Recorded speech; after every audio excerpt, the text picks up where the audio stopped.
Après la pause, de grands projets, de bonnes nouvelles pour le St. Pat's Old Boys, le camp de vacances de Stoke. Restez là.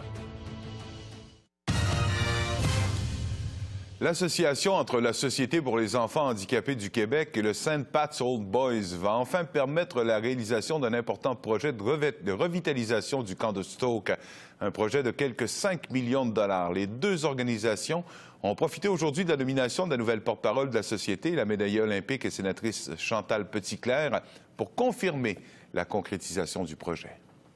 Est-ce qu'on conserve déjà les bâtiments qui sont sur place? Non. Non, parce que le site actuel du camp St. Pat's, tel qu'on le connaît depuis 60 ans, on veut le transformer en une colonie de loisirs adaptée pour les enfants handicapés et défavorisés de tous âges et en un site d'entraînement pour les athlètes paralympiques. Rien de moins. La Société pour les enfants handicapés du Québec en est le maître d'œuvre. En termes d'équipement, on parle d'un bâtiment majeur. On appelle une auberge qui va accueillir facilement 70 personnes.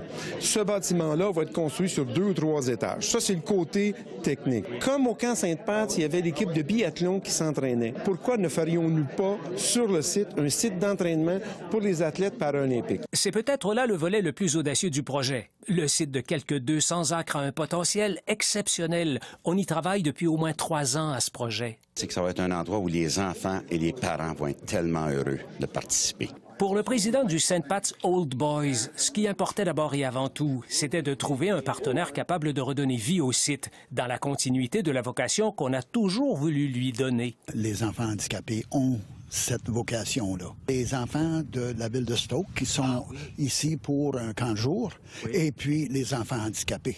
Alors, les deux auront leur place. Yes. Une belle carte de visite également pour la municipalité de Stoke. Ça va avoir un effet positif sur l'ensemble de la municipalité et même, je dirais dire, sur l'ensemble de la région. Là, c'est parti. Yes. On prévoit être en mesure d'y aller d'une première pelletée de terre en mars 2017, ouverture septembre de la même année. Comme disait Jean Fabi un peu plus tôt, ça prend une petite armée pour mener à terme un projet comme celui-là. Everything is a go.